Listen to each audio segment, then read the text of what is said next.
Hey guys, tonight we step softly into a place most people never see, a place where the air feels colder not because of stone walls, but because of decisions made centuries ago that still haven't loosened their grip. You're standing in a royal vault, not the glossy museum version with polite lighting and gift shops, but the real one, keys heavy in your hand, breath echoing, jewels resting in silence as if they're holding grudges. These aren't the crown jewels you recognize from postcards. These are the ones no one was allowed to wear. And fair warning, you probably won't survive this story without side-eyeing every royal portrait you've ever seen. So before you get comfortable, take a moment to like the video and subscribe, but only if you genuinely enjoy what I do here. And as always, tell me where you're listening from and what time it is there, because somewhere in the world, it's always late enough for secrets like these. Now, dim the lights, maybe turn on a fan for that soft background hum, and let's ease into tonight's journey together. You're still standing in that vault. The first thing you notice isn't sparkle, it's absence. Hooks without necklaces, cushions without crowns, velvet trays that look prepared for something that never arrives. Royal jewels are supposed to be worn, right? Paraded, flaunted, Instagrammed if they existed back then. But these pieces were different.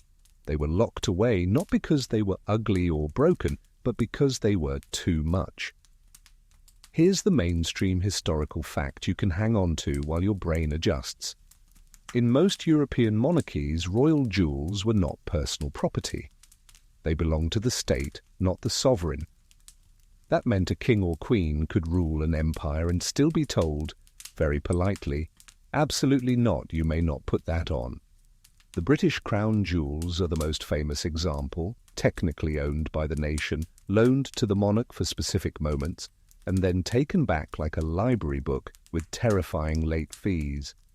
But tucked behind those official rules were quieter ones, unwritten ones, the kind enforced with raised eyebrows, closed doors, and sudden tradition that somehow always worked against the same people. You drift closer to a case containing nothing but a label, no jewel, just a name scratched into history. This is where you start realizing that some jewels were considered too politically loud to wear. A crown wasn't just decoration, it was a legal argument. Wearing the wrong gem at the wrong moment could imply a claim to land, bloodlines, or authority that made everyone else in the room deeply uncomfortable. And when people in power feel uncomfortable, they tend to invent rules. Historians still argue whether these bans were about legal precision or pure paranoia, but the effect was the same. Certain stones became untouchable. Here's the quirky tidbit they don't usually tell you on palace tours.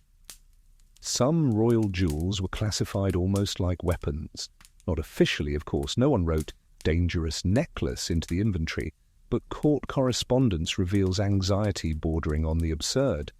One French courtier described a diamond as having too much presence, which is a very 18th century way of saying that rock is doing too much.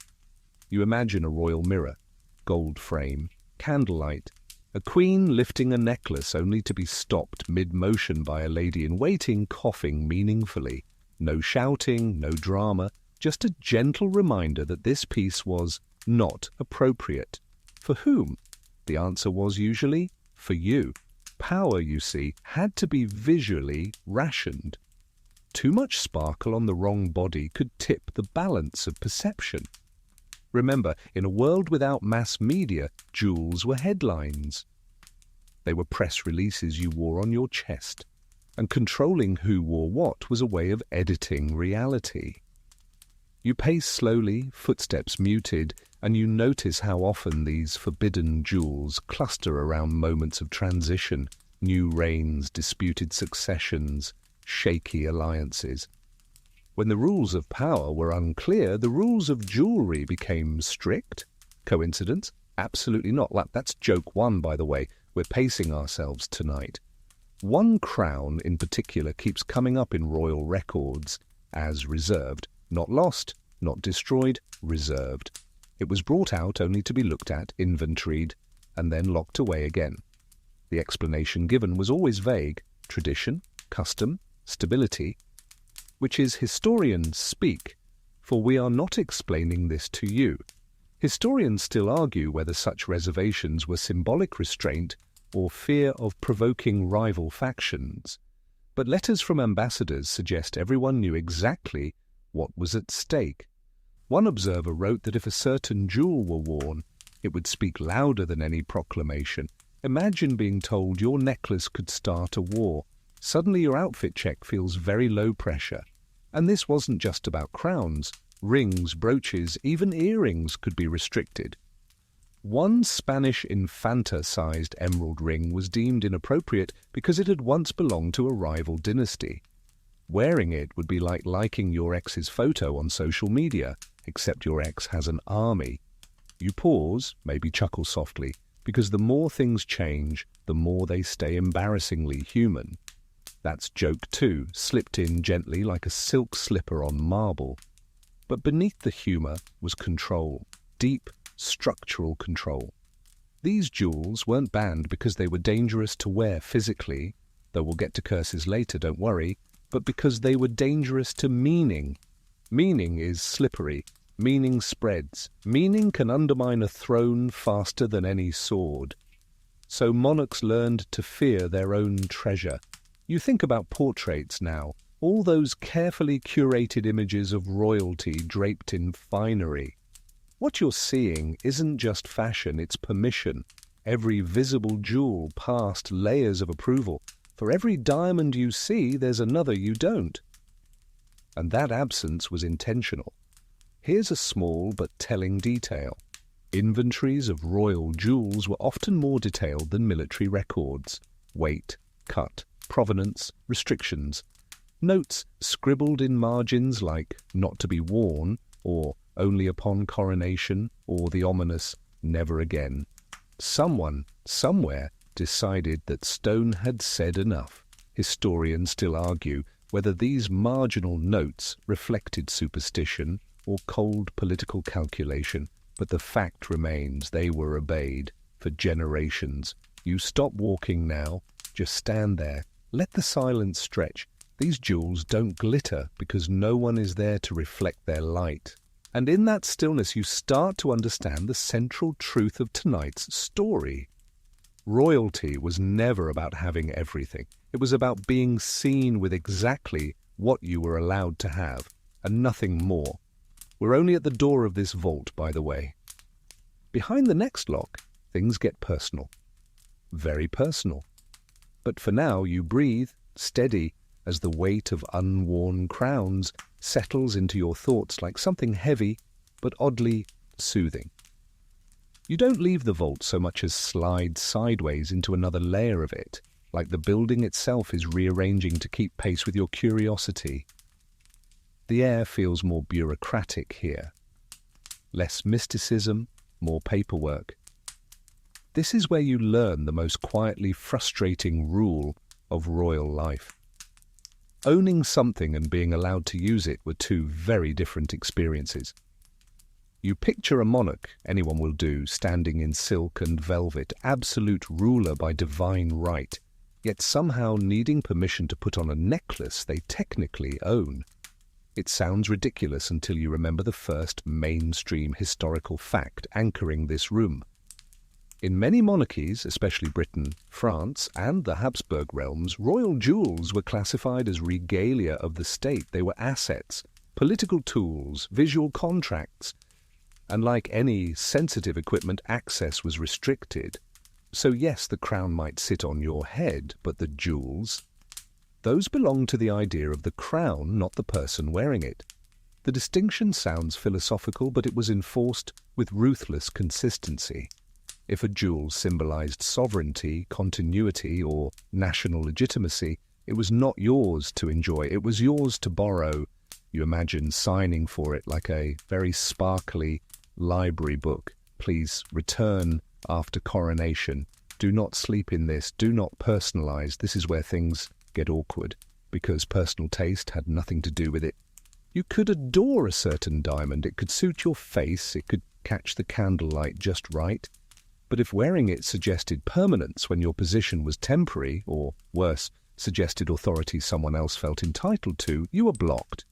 Historians still argue whether these rules evolved naturally or were deliberately sharpened during moments of instability, but court records show they tightened whenever succession felt fragile.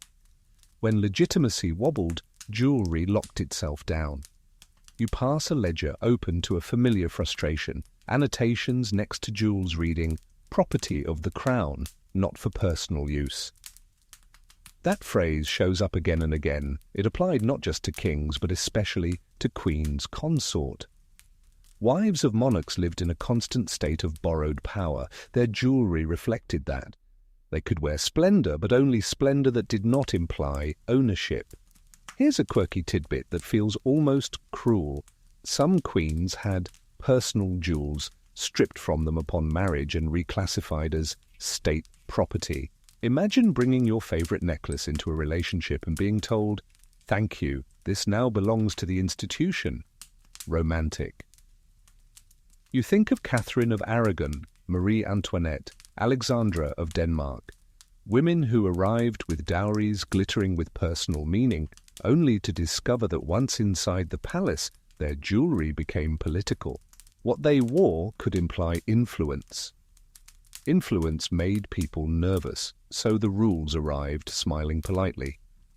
And this wasn't always written law, often it was custom, tradition, that wonderfully vague word that lets people enforce control while pretending no one made the decision. It simply isn't done, a courtier would say, and that was that.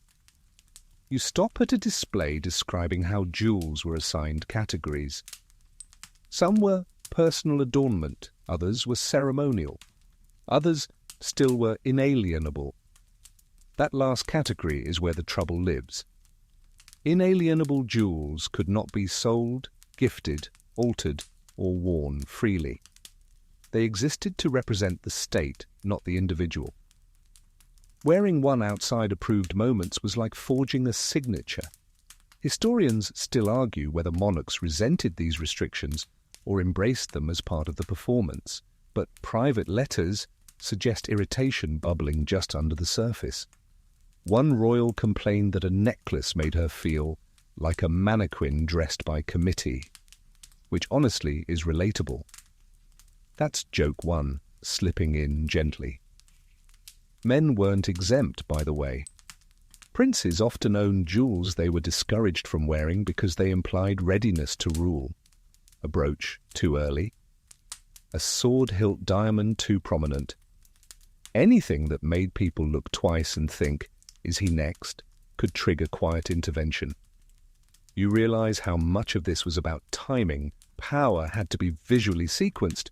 Wear the wrong jewel too soon, and you looked impatient. Wear it too late, and you looked weak. So most simply didn't wear it at all. Here's another mainstream fact to ground you. After the English Civil War, when the monarchy was restored, Charles II faced intense scrutiny over regalia. Many jewels had been destroyed, sold, or scattered. Those recovered were placed under strict rules to prevent any one monarch from appearing too personally attached to symbols of authority. The crown learned from trauma. It tightened its grip. And then there's the strange category of jewels that technically belonged to the monarch but could only be worn in private. No portraits, no ceremonies, no witnesses. These were the pieces that risked sending the wrong message if seen. Imagine wearing something exquisite only when absolutely no one could see it. Jewelry as a secret, jewelry as a whisper.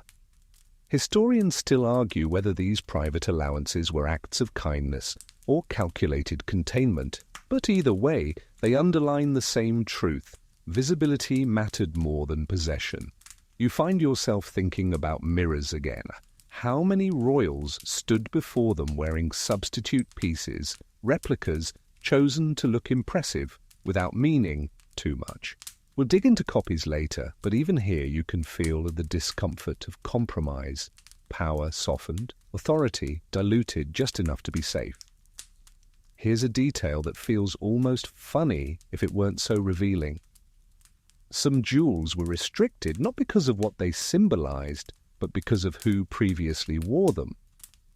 Association mattered. A necklace worn by a deposed queen could become radioactive. Not cursed exactly, just politically inconvenient. Wearing it could feel like siding with the past. So the jewels sat. Owned, catalogued, forbidden. You start to notice how often these rules fell hardest on women. A queen regnant might navigate restrictions with authority, but a consort lived under constant watch, too much jewelry, and she was accused of ambition, too little, and she was accused of disrespect. It was a visual tightrope, and the jewels were the rope itself.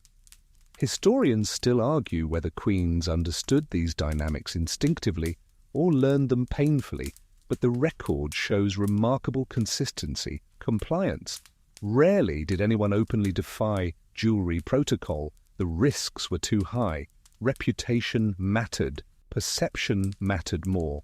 You smile faintly at the thought of rebellion via necklace. It sounds absurd until you remember how fragile power can be. That's joke 2, barely audible, like a cough in a cathedral. The longer you linger here, the clearer it becomes that restriction was the point. If jewels were freely worn, they lost their potency. Scarcity created awe. Absence created desire. And control over that absence created hierarchy. You pause by a final ledger entry. A jewel listed as in possession of the sovereign and, in the next column, wearing prohibited. That contradiction sits there, inked without apology, possession without permission, ownership without agency. It's almost poetic and unsettling, because if even kings and queens couldn't freely wear what they owned, what does that say about power itself? Maybe it was never about freedom. Maybe it was about containment, about carefully managed illusion. As you turn away from the ledgers, you feel the story narrowing. The next rooms won't just talk about rules, they'll talk about fear. Fear of bad luck, fear of curses, fear of stones that seem to push back. But for now, you sit with this quieter realization, heavy but strangely calming. Sometimes the most effective control doesn't take things away, it lets you keep them, just out of reach. You move forward and the feeling changes again, as if the stone walls have leaned in a little closer. The paperwork fades, the ledgers vanish. What replaces them is something older and far less tidy. This is where logic starts to lose its grip, and the rules around forbidden jewels become tangled with dread, omens, and the persistent suspicion that some objects remember what they've seen. You don't need to believe in curses to understand why they mattered. You just need to understand fear. Courts were full of it. Fear of sudden illness, fear of miscarriages, fear of dynasties collapsing overnight like badly stacked plates. When something went wrong, people looked for patterns, and jewels, sitting close to the body, absorbing attention and blame, made convenient culprits. Here's the mainstream historical fact anchoring this room. Many royal courts openly consulted astrologers, alchemists, and religious authorities when evaluating regalia.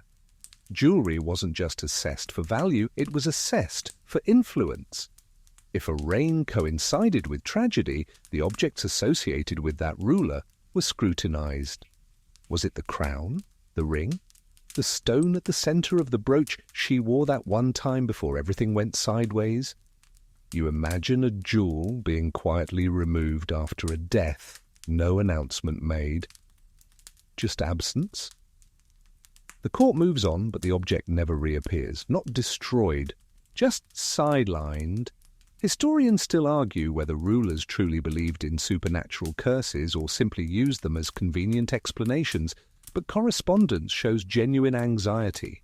In 16th century Europe, gemstones were believed to have temperaments. Rubies could inflame, emeralds could unsettle, diamonds, supposedly pure, could still magnify whatever intent lay behind them, for better or worse. That meant the wrong diamond on the wrong person could amplify disaster. Here's a quirky tidbit that feels almost cozy in its weirdness. Some jewels were periodically wrested, removed from circulation, locked away in darkness, and left alone for years so their influence could cool off. Like putting a problematic object in time out and hoping it comes back with a better attitude. You smile at that because honestly, who among us hasn't needed a little time in a drawer? That's joke one, soft and sympathetic. But beneath the humour was genuine ritual. Jewels might be blessed, remounted, or stripped of their settings in attempts to neutralize them.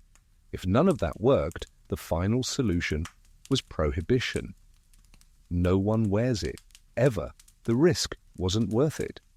One infamous pattern keeps appearing across royal histories. Jewels associated with childless marriages or early deaths were almost always retired. A necklace worn by 3 queens who all died young didn't need a formal curse label. The math spoke for itself. And in an era with high mortality and low understanding of medicine, correlation felt like causation. Historians still argue whether these patterns were statistical coincidences or psychological anchors for grief, but the decisions that followed were real. A jewel could be deemed unlucky and removed from use indefinitely. You pass a small note describing a gem that was believed to resist certain bloodlines. It would behave beautifully on one person and disastrously on another. Today we'd call that nonsense. Back then, it was policy. Dynastic purity was obsessed over, and anything thought to clash with it was treated with suspicion.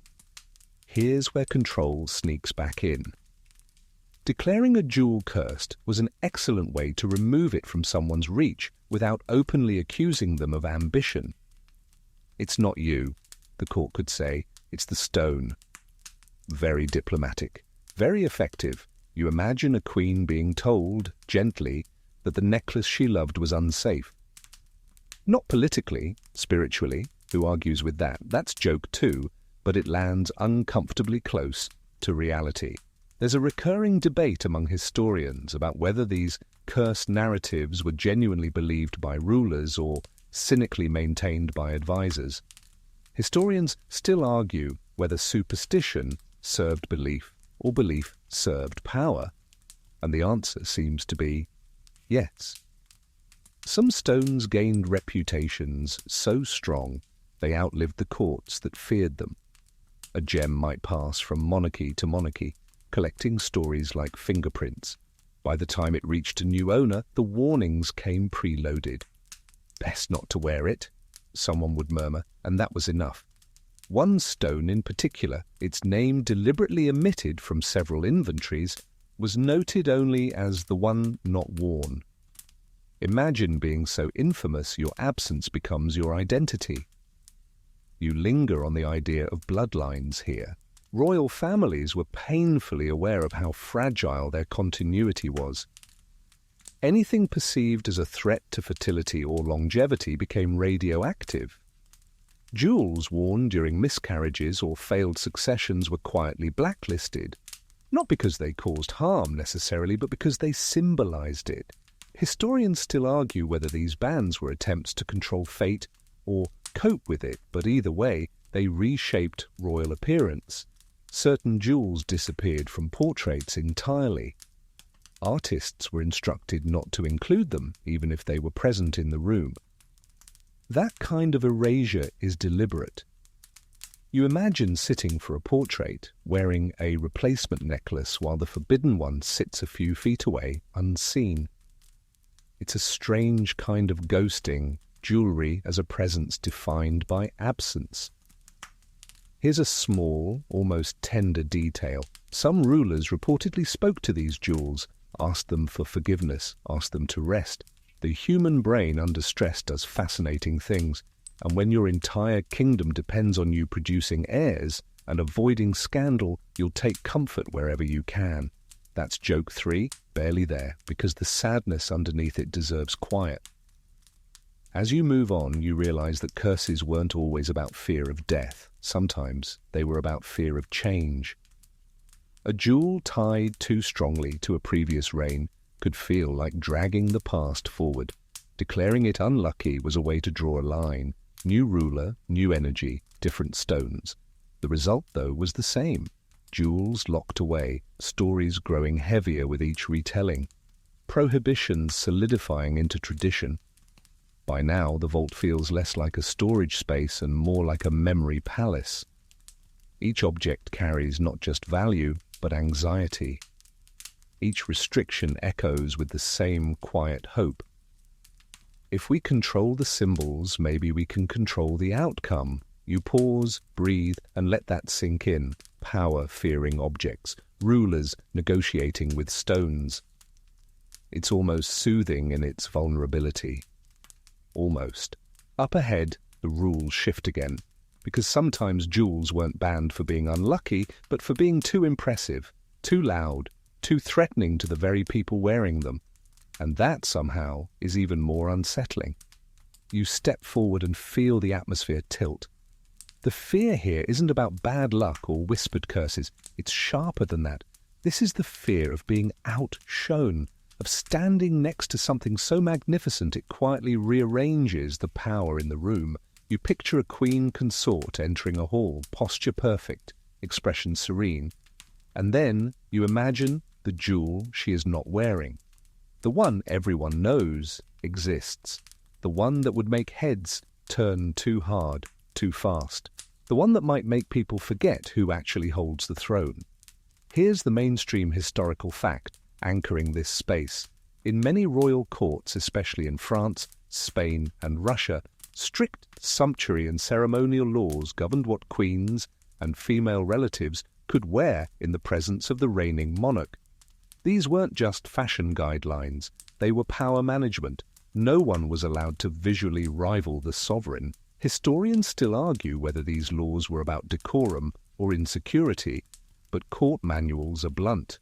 Jewelry was ranked, stones had hierarchy. Wearing above your visual station, even if you technically outranked half the room by blood, was considered a breach. You imagine the tension of that calculus. A jewel too large could suggest ambition. A stone too rare could imply permanence. And permanence was dangerous if you were not the one meant to embody it. Here's a quirky tidbit that feels almost cruelly precise. Some queens were forbidden from wearing certain jewels, specifically when standing beside their husbands. Alone, they could wear them. In private, maybe. But in public, proximity mattered. The jewel's shine could not eclipse the king's symbolic glow. Yes, that sentence feels ridiculous. No, it was taken very seriously. You smile faintly. That's joke one, tucked in like a raised eyebrow behind a fan. One Russian court regulation went so far as to specify the maximum allowable carat size for certain gemstones worn by women at state functions. Exceed it, and you risked more than gossip. You risked accusation. Because in a court obsessed with signals, excess meant intent. Historians still argue whether these restrictions were enforced uniformly or selectively, but patterns suggest selective enforcement was the point. The same jewel might be acceptable on one woman and inappropriate on another. The difference wasn't the stone, it was the woman. You begin to see how these bans weren't about humility. They were about containment. A queen consort who appeared too dazzling could become a focal point. People might talk. Admiration might drift. Influence might follow. And influence, especially female influence, was deeply unsettling to entrenched power structures. Here's a detail often overlooked. Some queens, regnant themselves, imposed these rules on others. Power learned fast. A woman who had fought to be seen as sovereign did not want competition, even symbolic, so she restricted what her daughters-in-law could wear. Tradition, after all, is just yesterday's fear with better posture. That's joke two, delivered gently because it cuts a little close. There are records of jewels specifically labelled not for queens. Let that sink in. Not for commoners, not for courtiers, for queens. These were stones considered so symbolically heavy they could only belong to the sovereign or to the state abstractly. Letting a consort wear them risked confusion about where authority truly lived. One French diamond, enormous and theatrically perfect, was kept from multiple queens because it had become associated with royal command rather than royal marriage. Wearing it would visually merge roles that the court desperately wanted separate. Wife and ruler were not supposed to look interchangeable. Historians still argue whether audiences actually perceived these nuances consciously, but courts believed they did. And belief in these environments mattered more than reality. You think about portraits again, queens depicted with elegance but restraint. Jewels carefully chosen to flatter without dominating. What you're seeing is curation. What you're not seeing is suppression. Somewhere off canvas, the bigger stones wait. Here's the quirky counterpoint.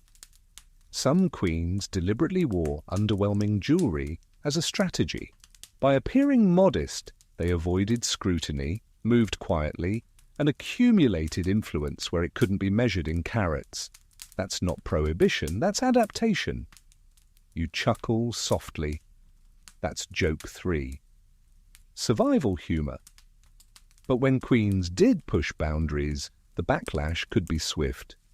Accusations of extravagance, vanity, even moral failing often followed. Jewelry became evidence.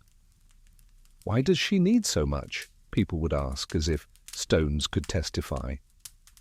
Historians still argue whether these critiques were genuinely about excess or simply socially acceptable ways to attack women in power. The answer, again, seems to be both. You pause before a display describing a jewel brought out for coronations, but never worn by any queen afterward. It was deemed too authoritative, too final. Once placed on the head of sovereignty, it could not be recontextualized as ornament. It stopped being jewelry and became a statement.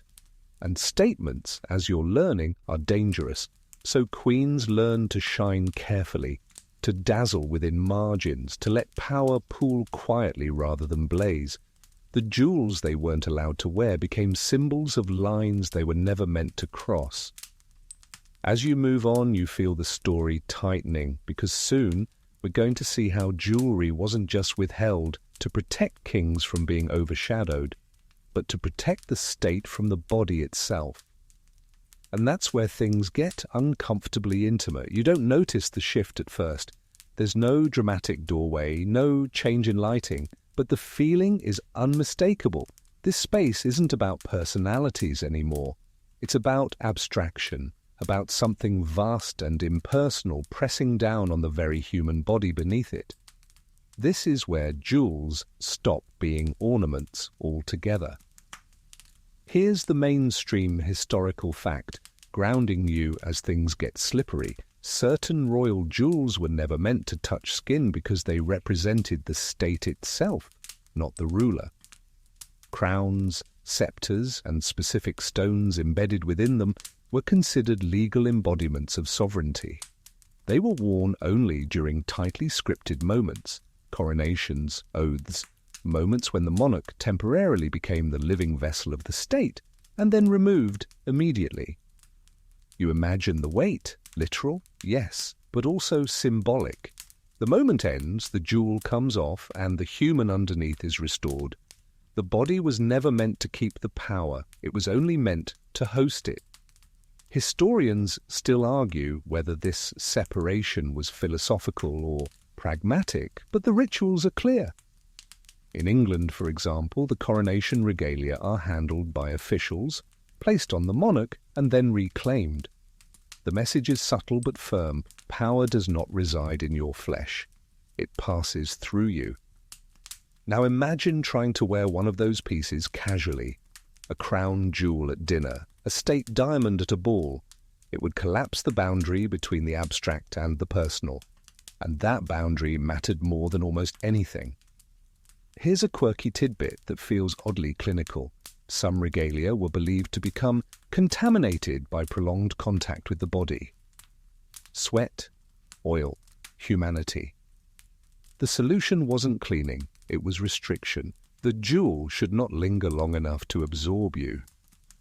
You pause on that thought. Jewelry that must not know you too well? That's joke one, whispered with a half smile. This idea shows up across monarchies.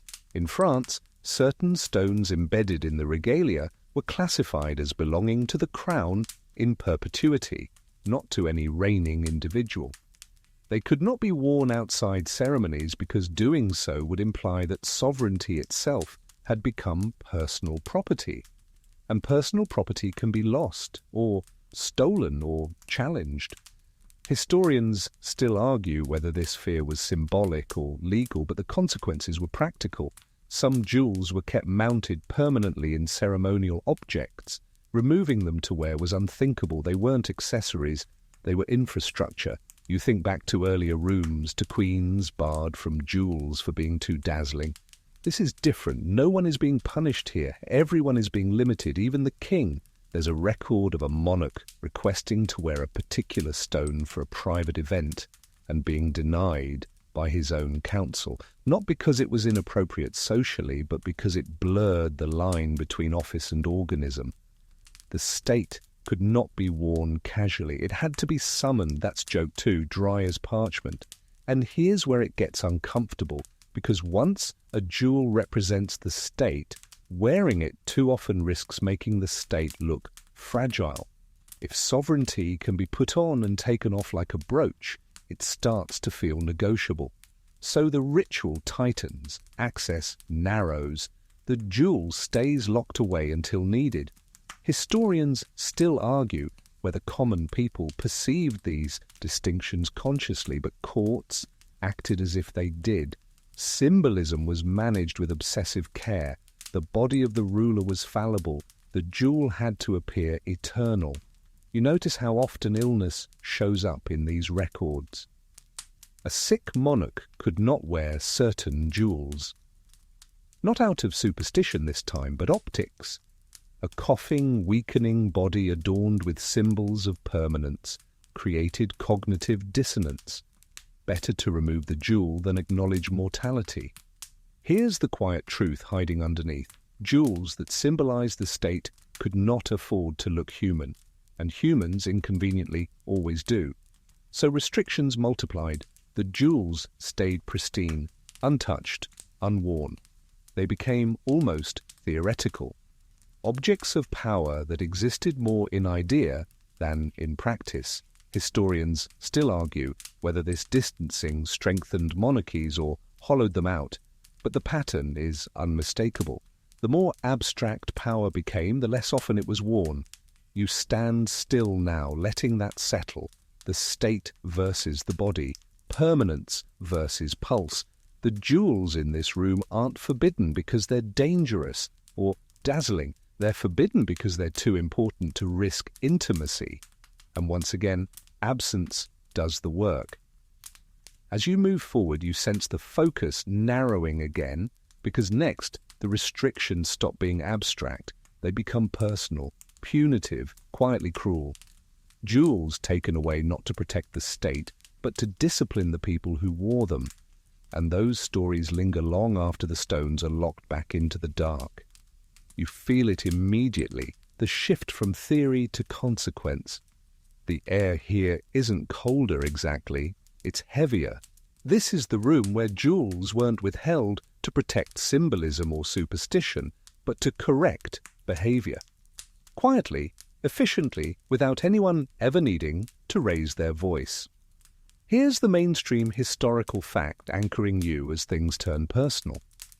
In many royal courts, access to jewels was considered a privilege, not a right, especially for women who had fallen out of favour.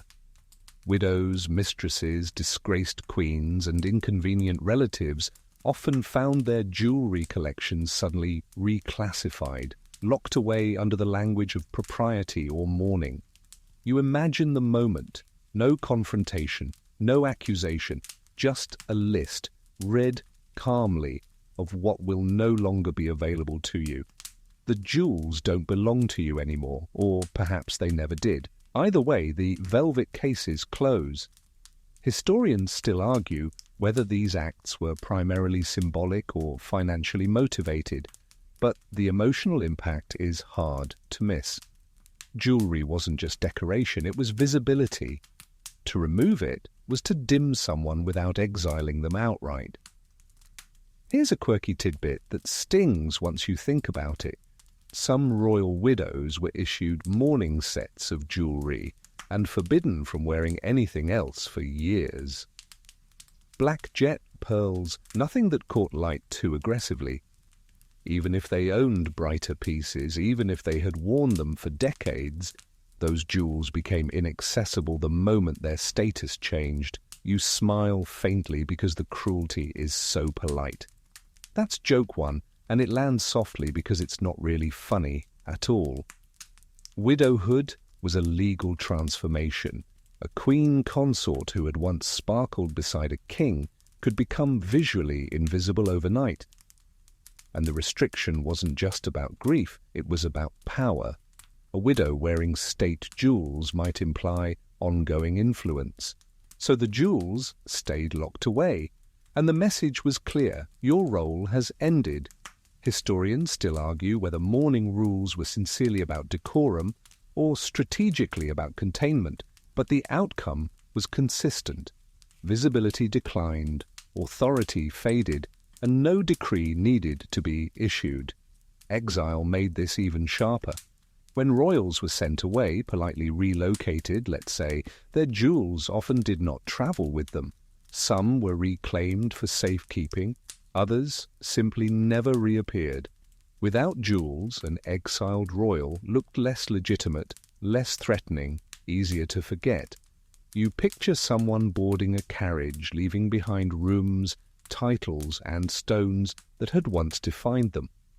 That's joke two, very dry, minimalism, but make it punitive. And then there were the silent punishments: a queen who spoke too freely, a princess who married without permission, a woman rumoured to influence politics too strongly. Jewelry access could be quietly reduced, no scandal, just fewer appearances, fewer sparkles. The public might not know why, but they noticed. Historians still argue whether audiences consciously interpreted these visual cues, but courts believed they did. Jewelry was a language, and silence in that language was loud. Here's a detail that feels especially sharp. Some disgraced royals were allowed to keep their jewels, but forbidden to wear them. Imagine opening a box and seeing everything you once used to command a room, knowing it no longer commands anything at all. Ownership without expression. We've seen this pattern before. You think back to the idea of jewels being wrested. Here, it's the person being wrested, removed from circulation, allowed to exist, but not to shine. That's joke three, almost apologetic. Women bore the brunt of this system, but not exclusively. Ill relatives who threatened succession could also be visually diminished. A brother too popular, a son too charismatic. Jewelry was scaled back, uniforms simplified, symbols softened. Power doesn't always remove rivals, sometimes it just turns down their brightness. Historians still argue whether these visual punishments were more effective than overt force, but the longevity of the practice suggests something worked. These methods avoided rebellion, they avoided sympathy, they avoided spectacle, and that's the key. Jewelry restriction was invisible violence, nothing spilled, nothing burned, but the impact lingered. You stand for a moment with that, with how control can feel gentle and still be absolute, how a locked jewel case can change a life without ever being mentioned. As you move on, you feel the focus widening again, from individuals back to empires, because soon we're leaving the palace interior and stepping into the wider world. And out there, some jewels weren't banned because of who wore them, but because of where they came from. And that story carries a very different kind of weight. You step out of the palace without ever opening a door. The walls recede, the ceilings lift, and suddenly the jewels you're thinking about don't feel contained anymore. They feel travelled, heavy with distance, This is the point where the story stops being domestic and starts being global, and the stones locked away in royal vaults begin to look less like treasures and more like evidence. Here's the mainstream historical fact grounding this wider view. A significant number of Europe's most famous royal jewels entered royal collections through colonial extraction, diplomatic coercion, or outright seizure. Diamonds from India, emeralds from South America, gold from Africa. Many were acquired under circumstances that were, even by the standards of their own time, uncomfortable. Uncomfortable enough, in some cases, that no one wanted to wear them. You imagine a jewel arriving at court after a long journey, surrounded by ceremony but followed by silence. Everyone knows where it came from. Everyone knows what it represents, and suddenly, wearing it feels like saying the quiet part out loud. Historians still argue whether early modern courts were morally troubled by colonial violence or simply cautious about optics. But the result was the same. Certain stones became politically radioactive. They were too visibly tied to conquest, too closely associated with unrest, rebellion, or foreign resentment.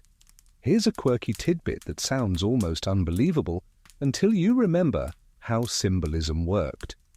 Some jewels were considered too foreign to be worn in domestic ceremonies, not because they weren't beautiful, but because their presence disrupted the narrative of natural, God-given rule. A crown encrusted with stones known to come from recently subjugated lands risked reminding people that power had been taken, not inherited. You can almost hear the mental gymnastics. Divine right looks a little shaky when it's sparkling with freshly extracted diamonds. That's joke one, gentle but pointed. In Britain, several large diamonds acquired during imperial expansion were kept out of regular ceremonial rotation for decades. They were inventoried, admired, discussed, but rarely worn. Not officially banned, just avoided. The silence around them is telling. Historians still argue whether this avoidance was intentional strategy or coincidental tradition, but private correspondence suggests awareness. Diplomats worried about how such jewels would be perceived abroad. Courtiers worried about provoking domestic criticism. Better to keep the stone locked away than risk it becoming a symbol of excess or brutality. And this wasn't limited to Britain. Across Europe, colonial stones posed a dilemma. They were too valuable to discard and too controversial to display. So they entered a strange limbo, present, powerful, and conspicuously absent. You think about the psychology of that. A jewel that everyone knows exists but no one sees. It gathers myth, it gathers resentment, it gathers questions. Here's another unsettling detail. Some jewels were deliberately recut or remounted to obscure their origins, change the shape, change the story. If the public couldn't recognize the stone, maybe they wouldn't ask where it came from. Historians still argue whether these alterations were aesthetic or political, but the timing often coincides with periods of unrest. You pause on that thought. Jewelry as historical editing. That's joke two, quiet and dry. Some stones were kept exclusively for foreign diplomacy, worn only when receiving ambassadors from the regions they came from as a display of dominance, not affection. Dominance, and even then sparingly. Too much display risked inflaming tensions. Others were never worn at all, especially those associated with violent annexation or controversial treaties. Wearing them domestically could provoke criticism. Wearing them abroad could provoke anger. So the safest option was invisibility. Historians still argue whether monarchs understood the ethical implications of colonial acquisition in modern terms, but they clearly understood perception. They understood that jewels could speak. And sometimes they spoke too loudly. You begin to see how this ties back to earlier rooms. Ownership without permission, possession without display. The pattern repeats. Control doesn't always mean denial. Sometimes it means strategic silence. Here's a particularly telling example. When certain colonial jewels were finally displayed publicly, it was often generations later, reframed as historical artifacts rather than living symbols of power. Museums, not crowns. Glass cases, not skin. That transition is deliberate. You smile faintly. That's joke 3, almost a sigh. When in doubt, call it history and put it behind glass. But for the royals who first received these stones, the problem was immediate. How do you incorporate an object of overwhelming value when its story threatens the stability you're trying to project? How do you wear something that reminds people your empire was built by force? The answer, more often than not, was you don't. Historians still argue whether this restraint reflects guilt, caution, or simple political calculation, but restraint it was. Some of the most famous stones in royal inventories spent decades unseen, their absence doing as much communicative work as their presence ever could. You think about how that absence must have felt to those denied access. A jewel that could elevate status, command attention, and signal dominance, kept locked away not because it wasn't powerful, but because it was too honest. And honesty, in imperial settings, is dangerous. As you move forward, the world seems to fold back in on itself. The global becomes intimate again, because next we're returning to ceremonies, weddings, coronations, public spectacles, and you'll start to notice something unsettling. Sometimes the most important jewels didn't disappear quietly. Sometimes they vanished right in front of everyone. You find yourself back among crowds now, music, murmurs, the soft chaos of ceremony. This is where absence becomes performance, where what isn't there is just as choreographed as what is. Because once you know what to look for, you start noticing the gaps. Here's the mainstream historical fact anchoring this space. Royal ceremonies, especially weddings and coronations, were meticulously scripted down to individual pieces of jewelry. Every item worn was approved in advance, and deviations were rare enough to cause scandal. That meant when a jewel didn't appear, it wasn't an accident, it was a decision. You imagine standing among onlookers as a royal bride walks past. The dress is perfect, the tiara familiar, and yet something feels smaller than expected. Less weight at the throat, less fire in the crown. You can't quite name what's missing, but the court can. Historians still argue whether the public consciously registered these absences, but contemporaries certainly did. Courtiers compared notes, ambassadors wrote home. The missing jewel became a quiet headline. Here's a quirky tidbit that feels almost theatrical. Some forbidden jewels were physically present at ceremonies but never worn, locked nearby, carried in procession, displayed on cushions, power on standby, just out of reach.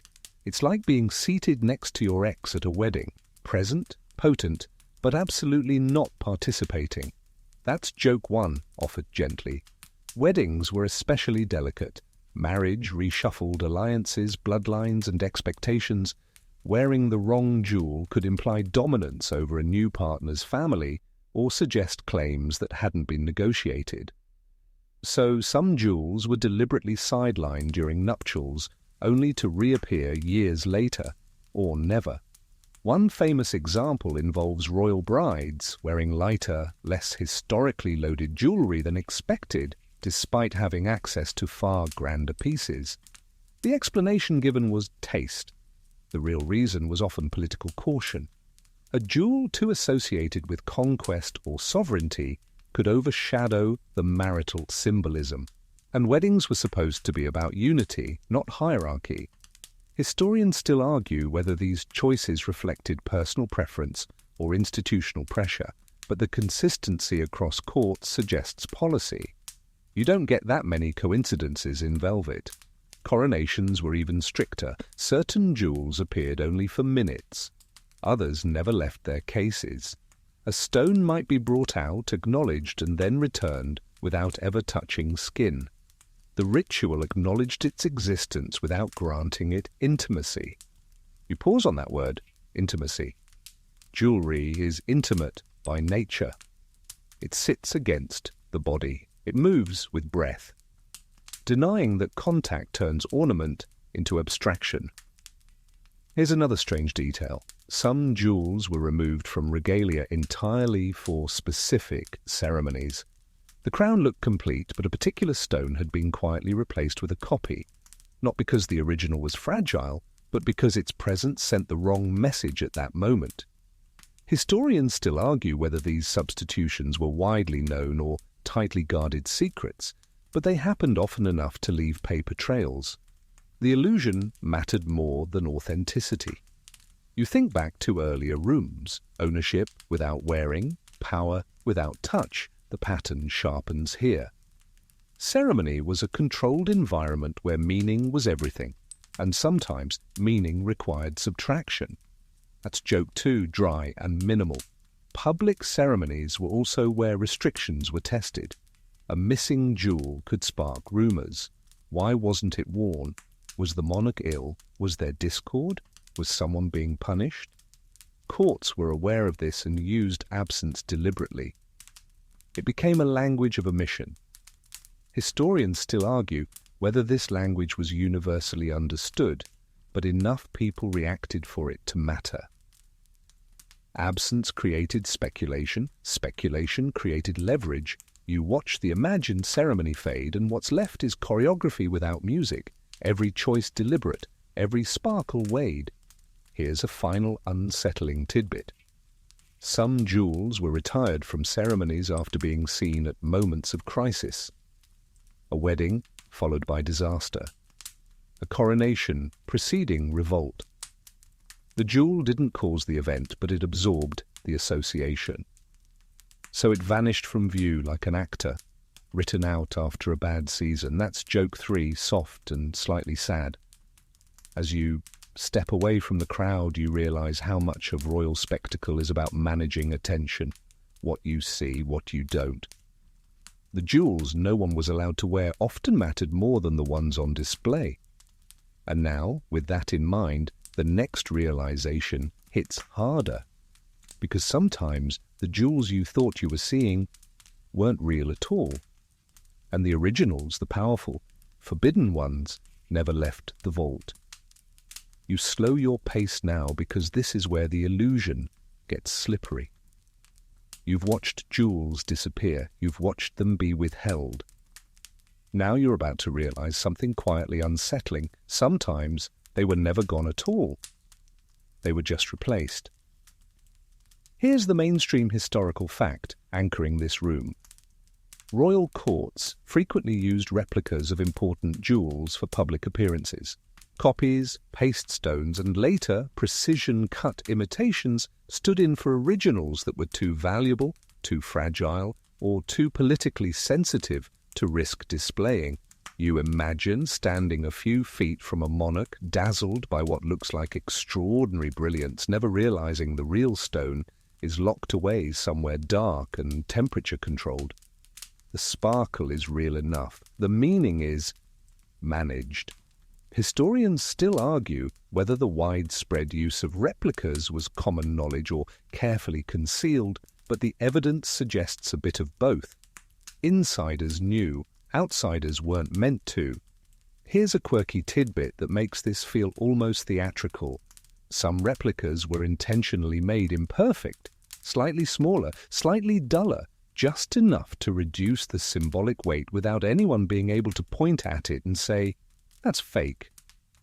The goal wasn't deception, it was dilution. You smile. That's joke 1, very gentle. Sometimes power wears decaf. This practice exploded during periods of unrest. When jewels symbolized contested authority, displaying the original became risky. A stone too closely tied to sovereignty could become a target for theft, for mockery, or for revolutionary symbolism. Better to keep the real thing safe and let the copy do the talking. Historians still argue whether replicas undermined the aura of monarchy or preserved it, but monarchies that survived tended to master this balance. The appearance of continuity mattered more than the material truth behind it. You think back to earlier sections, jewels representing the state, jewels too powerful to touch skin. Replicas were the compromise, the symbol without the risk, the performance without the exposure. Here's another detail that deepens the unease. Some originals were never worn again after a copy was introduced. The replica became the public face of the jewel, while the original slipped into legend. Over time, people forgot which was which, and maybe that was the point. Historians still argue whether this transition was accidental or intentional, but records show increasing ambiguity. Inventories list stones, portraits show others. The mismatch grows. You imagine a future historian squinting at a painting, wondering why the documented jewel doesn't quite match the one depicted. "That's joke 2, whispered history's version of a continuity error. Replicas weren't just about safety, they were about control. A copy could be worn by someone who wasn't allowed the original. A queen consort barred from a powerful stone might be given a look-alike that satisfied the aesthetic requirement without granting symbolic authority. And the public? They saw sparkle, they felt reassured. The illusion held. Historians still argue whether audiences were fooled or complicit. Perhaps it didn't matter. What mattered was that the system worked. The jewel said what it was supposed to say, even if it wasn't the one you thought it was. You pause on that. Objects as actors, authenticity as optional. Here's a particularly strange case. During times of travel or unrest, entire sets of regalia were replaced with duplicates. Coronations were performed with copies, while originals stayed hidden. The ritual remained valid, the authority transferred. The stones themselves were irrelevant, as long as the appearance was convincing. That should bother you a little, because if power can be conveyed with a replica, then the jewel was never the source, it was the symbol. And symbols, as you've learned, are flexible. You smile faintly. That's joke 3, quiet and unsettling. By now the vault feels less solid. The line between real and represented has blurred. The jewels no one was allowed to wear weren't always missing. Sometimes they were present as ghosts, their shapes worn by others, their weight replaced with glass and gold. And in that substitution, something shifts. Authority becomes performance, tradition becomes theatre, and the forbidden jewel becomes even more powerful by not being there. As you move on, the story takes another turn, because up until now, you've mostly watched women and consorts navigate these restrictions. Next, you're going to see something that complicates the picture. Men, princes, heirs, brothers, barred from wearing jewels not because they lacked power, but because they had too much potential. You might expect the rules to relax here. After all, men were kings, heirs, commanders. Surely they could wear whatever they liked. But the closer you look, the clearer it becomes. Restriction followed threat, not gender. And potential, when left unmanaged, was one of the greatest threats of all. Here's the mainstream historical fact grounding this shift. In hereditary monarchies, visual symbols of authority were tightly regulated among male royals to prevent confusion over succession. Princes, brothers, uncles, anyone close enough to the throne to make people speculate, was subject to limits on what jewels and regalia they could wear in public. You picture a young prince at court, charismatic, popular, just a little too comfortable with attention. He wears a ring one day, nothing outrageous, just a stone with history. Suddenly whispers start. Is he positioning himself? Is he reminding people of his bloodline? The jewel hasn't changed, the interpretation has. Historians still argue whether these restrictions were preventative or reactive, but records suggest both. When succession was clear, rules softened. When it wasn't, jewelry tightened. Here's a quirky tidbit that feels almost ironic. Some male heirs were forbidden from wearing crowns or crown-adjacent headpieces until the exact moment of succession. Even ceremonial practice crowns could be controversial. Wearing one too early was seen as rehearsing authority, and rehearsal implied impatience. You smile slightly. That's joke one. Nothing says family tension like arguing over who's allowed to wear the fancy hat. Rings were especially sensitive. A signet ring wasn't just jewelry, it was a legal instrument. Allowing the wrong man to wear one publicly could suggest he had the right to issue commands or authenticate documents. So, access was restricted. Originals stayed locked away. Copies circulated carefully. Historians still argue whether the public understood these nuances, but courts behaved as if they did.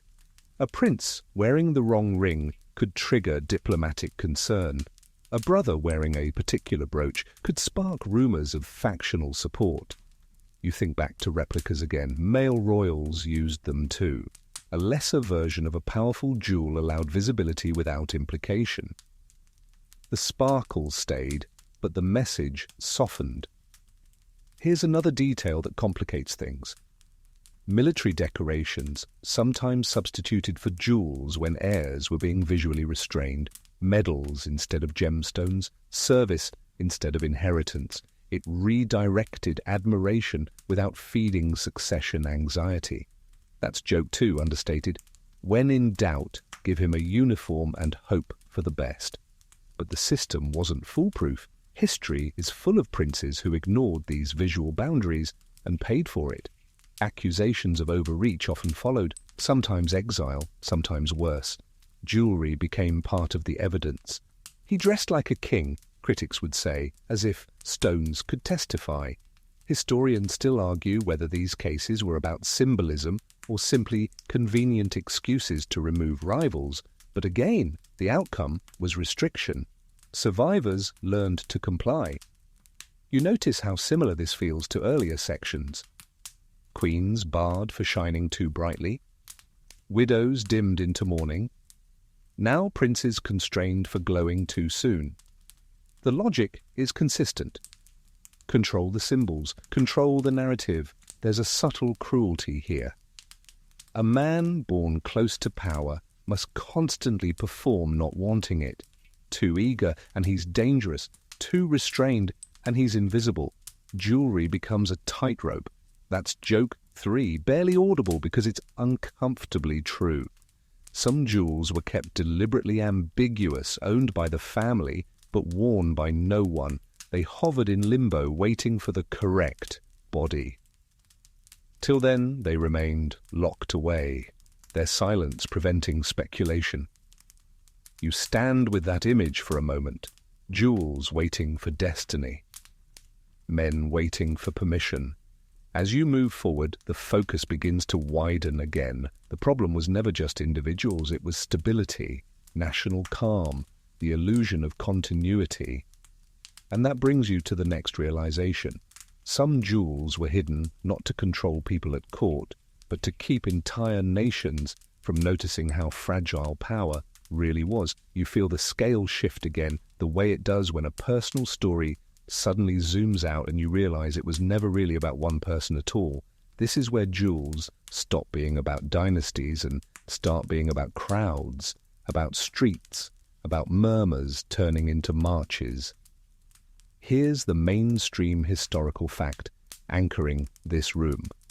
During periods of unrest, revolutions, near revolutions, contested reigns, royal jewels were often deliberately hidden from public view to avoid provoking anger or symbolizing excess. In France before 1789, in Russia before 1917, and in several European monarchies during the 19th century, the visibility of royal wealth became a genuine political liability. You imagine a city buzzing with frustration, bread prices rising, taxes tightening, and somewhere inside the palace, someone is deciding which jewels must not be seen. Not because they aren't beautiful, but because they are too honest. Historians still argue whether monarchs fully understood the emotional power of these objects, but their behavior suggests instinctive caution. When stability wobbled, sparkle disappeared. Here's a quirky tidbit that feels almost modern. Some jewels were removed from portraits and official imagery years before they were physically hidden. Painters were instructed to simplify. fewer stones, less shine. It was early optics management. Tone it down before someone notices. You smile faintly. That's joke one. When the vibes are off, the diamonds go back in the box. Jewels that had once symbolized continuity suddenly symbolized inequality. A crown heavy with gems could look less like divine right and more like theft. And once that perception takes hold, no amount of tradition can polish it away. Historians still argue whether hiding jewels actually reduced public anger or merely delayed it, but delay was often the goal. Time bought options. Options bought survival. You think about how subtle these decisions were. No announcements, no explanations. The jewels simply stopped appearing. The public might not know exactly what was missing, but they felt the shift. Opulence retreated. Authority softened its edges. Here's another unsettling detail. In some cases, jewels were hidden, not just from the public, but from the monarch themselves. Councils or ministers took custody for safekeeping, effectively removing access without confrontation. The ruler became less visibly powerful, sometimes without even choosing it. Historians still argue whether this constituted protection or quiet rebellion by advisors, but either way, the result was the same. Power was being redistributed visually, if not legally. You pause on that. A crown without its jewels is still a crown, but it speaks differently. That's joke two, dry and thoughtful. In times of national mourning or crisis, jewels could vanish overnight. After military defeats, after scandals, after assassinations. The logic was simple. This is not the moment to glitter. Glitter looks like indifference when people are hurting, so the jewels slept, locked away, while the nation steadied itself. But this wasn't always altruistic. Sometimes hiding jewels was about hiding weakness. If a regime felt fragile, displaying its most potent symbols risked inviting challenge. Better to appear modest than tempt scrutiny. Historians still argue whether this strategy worked long-term, but it appears again and again. Power lowers its volume when it fears being overheard. You think back to replicas, to substitutions, to absences. This is the same impulse, scaled up. Control perception, manage emotion, keep people calm. There's something almost tender about it, in a warped way. The acknowledgement that symbols matter, that objects can inflame, that restraint can be a form of survival. That's joke three. Barely there because tenderness isn't quite the right word, but it's close. As you move on, you sense the story nearing its end game. The jewels are hidden, the rules are entrenched, the habits are old, but time keeps moving. And in the modern world, with cameras everywhere and tradition under constant scrutiny, those ancient restrictions didn't vanish, they adapted. And that's where you're heading next. You expect things to feel lighter here, more modern, more relaxed. After all, this is the age of televised coronations, high-definition weddings, and royal families who insist, very sincerely, that they're just like us. And yet, as you step into this era, the restrictions don't disappear. They simply learn to whisper. Here's the mainstream historical fact grounding this room. Modern royal families still operate under strict protocols governing which jewels can be worn, by whom, and on what occasion. These rules are rarely published, but they are enforced, often more carefully than in the past, because now every appearance is documented, dissected, and archived forever. You picture a contemporary royal event, cameras everywhere, every necklace identified within minutes, forums lighting up, articles comparing tiaras like sports stats. In this environment, wearing the wrong jewel isn't just a faux pas, it's a message sent in bold font. Historians still argue whether modern restrictions are about tradition or damage control, but internal palace behavior suggests continuity. Certain jewels remain effectively off-limits. They exist, they are known, and yet they never appear. Here's a quirky tidbit that feels almost deliciously subtle. Some historic jewels are officially listed as available, yet never assigned. They sit in vaults season after season while newer, less loaded pieces circulate endlessly. The excuse is conservation. The reality is caution. You smile faintly. That's joke one. When in doubt, blame humidity. Modern queens and princesses navigate a visual minefield. Wear something too grand and you're accused of excess. Wear something too modest and you're accused of disrespecting history. So the safest option is repetition, wearing the same approved pieces again and again until they become familiar, comforting, unthreatening. Historians still argue whether this repetition is strategic or instinctive, but the effect is clear. The truly powerful jewels stay unseen. Their silence preserves their potency. You notice how this mirrors the past perfectly. The jewels no one was allowed to wear were never forgotten. They were remembered carefully, mentioned occasionally, kept just out of sight.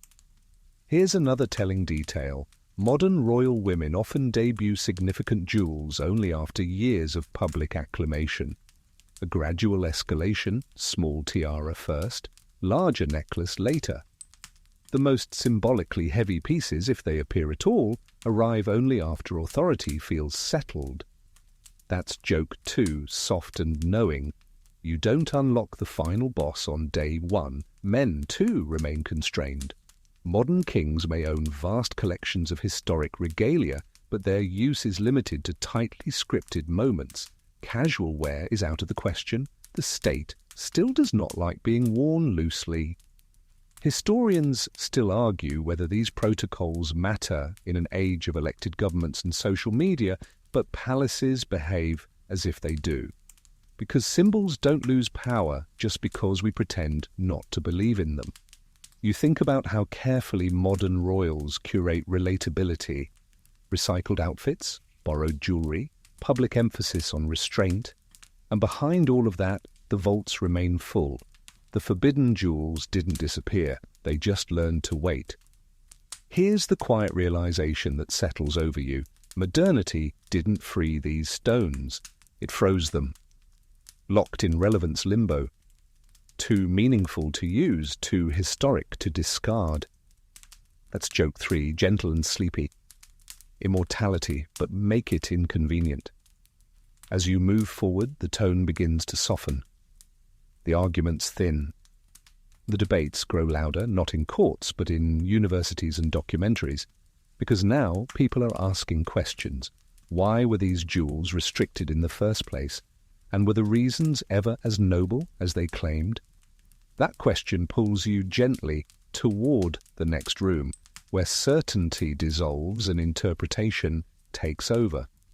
You slow down here, not because anything blocks your path, but because this is where certainty starts to fray. The rules you've followed from room to room begin to look less solid, more interpretive. This is the space scholars live in, the long tables, the marginal notes, the arguments that never quite end. Here's the mainstream historical fact grounding this quieter shift. Much of what we know about royal jewel restrictions comes from court records, correspondence, and ceremonial manuals, not from explicit laws. That means interpretation matters, context matters, and intent is often inferred rather than stated. Historians still argue whether jewel bans were primarily about control, superstition, gender, politics, or simple practicality. And the uncomfortable answer is that they were usually all of those at once.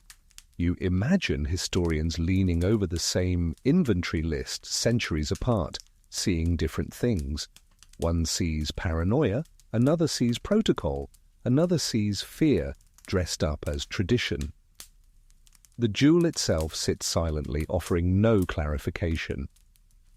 Here's a quirky tidbit that feels almost academic but oddly human. Some jewels appear in inventories marked not worn, with no explanation at all, no curse, no rule, just absence. Scholars debate these notes endlessly, building theories that say as much about modern anxieties as historic ones. You smile faintly.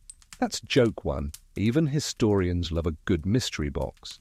One school of thought argues that restrictions were largely symbolic, ritualized ways of reinforcing hierarchy and continuity. In this view, forbidden jewels were props in a larger performance, withheld not because of fear, but because scarcity creates reverence. Another camp sees something darker. They argue these bans reflect deep insecurity, that monarchies, aware of their fragility, controlled symbols obsessively to prevent any hint of challenge. In this reading, jewels weren't managed, they were muzzled. Historians still argue whether these interpretations contradict each other or simply describe different moments in time. Stability breeds confidence, instability breeds control. The rules tighten and loosen accordingly. You think back through the rooms you've walked, widows dimmed, queens constrained, princes softened, nations calmed. Each restriction made sense in isolation. Together they form a pattern that feels intentional, even if no one ever sat down and designed it.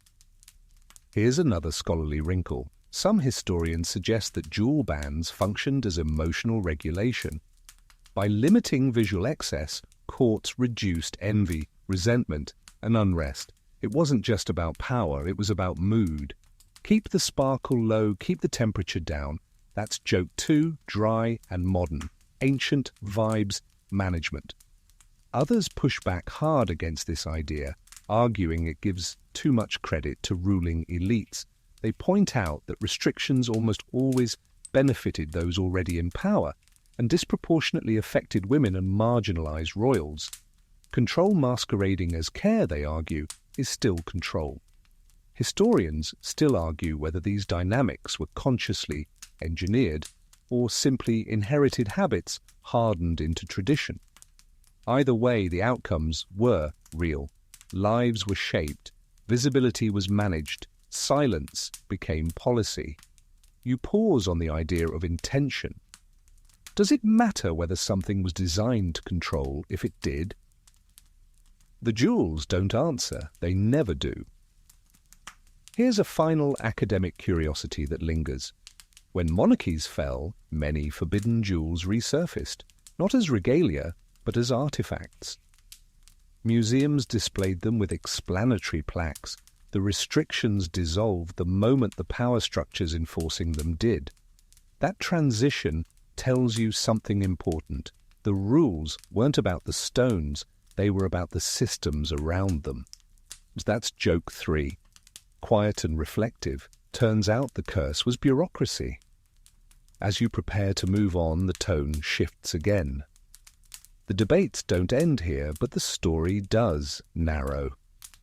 Because beyond the arguments, beyond the theories, there's something simpler waiting. Vaults that still won't open, jewels that remain unseen, and questions no one in power seems eager to answer. That's where you're headed next. You feel it before you see it, the sense of standing in front of something deliberately unfinished. This is not the past sealed neatly in glass. This is the present, humming quietly, with doors that are technically labelled, officially acknowledged, and yet firmly closed. These are the vaults that still won't open. Here's the mainstream historical fact grounding this uneasy space. Several royal collections around the world maintain classified or restricted inventories of jewels that are not publicly displayed, not loaned and not photographed. Some are acknowledged in official documents, others are referenced obliquely. A few are only known because someone once mentioned them and then never did again. You imagine a modern vault, climate-controlled, monitored, logged, not dusty, not forgotten, actively maintained. And inside, jewels that have outlived monarchs, wars, reforms and revolutions, still waiting under the same logic that locked them away centuries ago. Historians still argue whether these continued restrictions are about conservation, security, or unresolved symbolism. The official explanations are tidy. The unofficial ones feel heavier. Here's a quirky tidbit that feels almost absurd until you sit with it. Some jewels are restricted not because of what they are, but because no one can agree on what they mean anymore. Their original context is gone, their symbolism fractured, Wearing them would invite questions no institution wants to answer. You smile faintly. That's joke one. Nothing terrifies power like a follow-up question. There are stones tied to abolished titles, defunct territories, and collapsed empires. Jewels that once represented authority over places that no longer exist or exist under very different names. Wearing them would resurrect claims best left dormant, so they stay buried politely.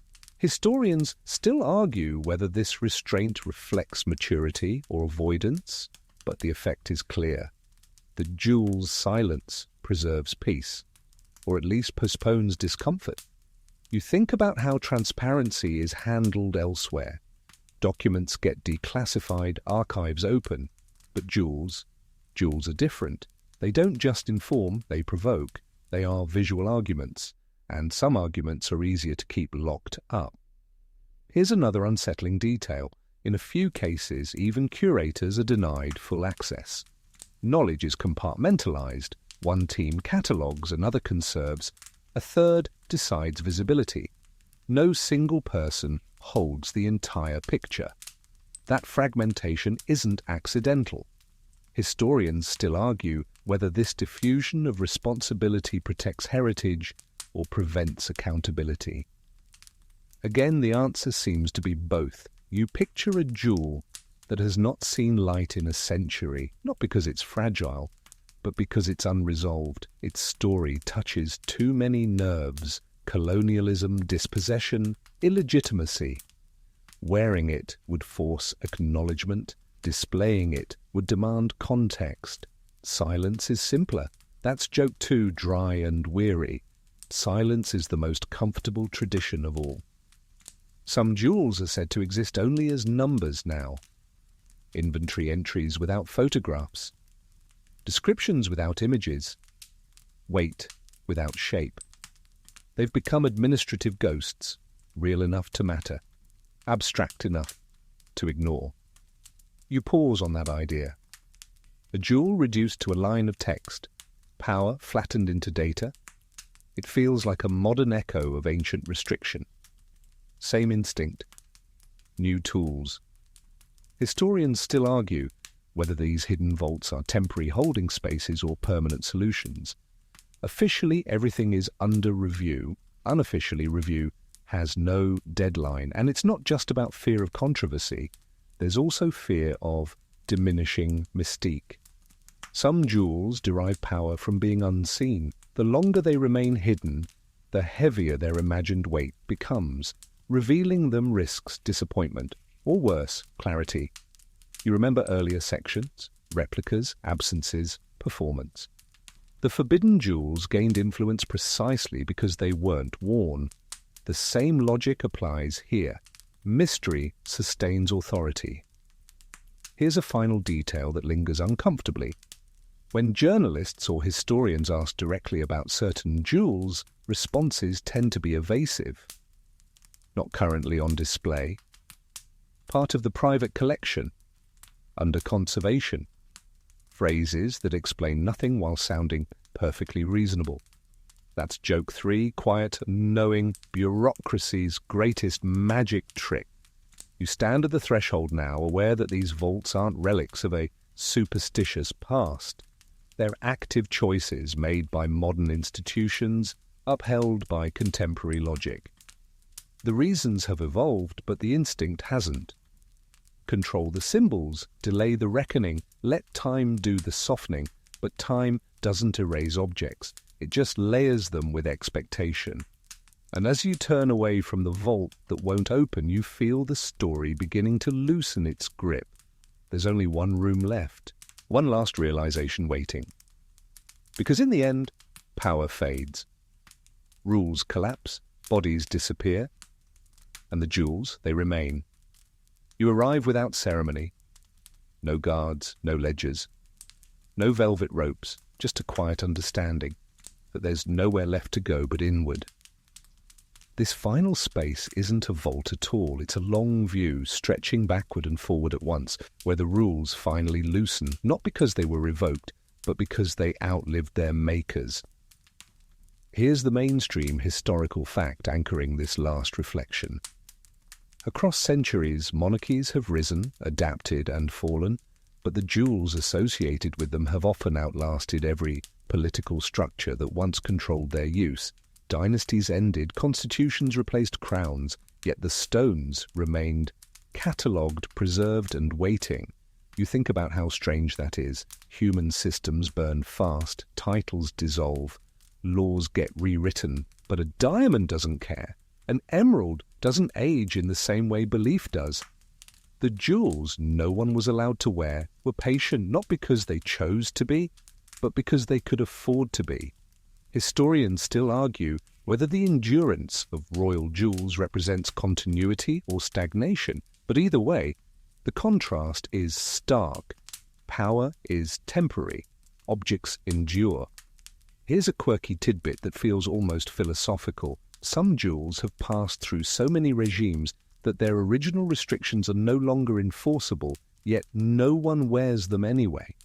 Not out of fear, out of habit, tradition fossilized into reflex. You smile softly. That's joke one. Even when the lock is gone, some doors stay closed. You replay the patterns you've seen tonight. Jewels banned for being unlucky, too authoritative, too colonial, too inflammatory, too unresolved. Each restriction made sense in its moment. Each was justified. Each felt necessary. And yet stacked together they form a portrait of power that was always anxious about itself. Historians still argue whether monarchies truly believed in their own permanence or merely performed it convincingly. The jewels suggest the latter.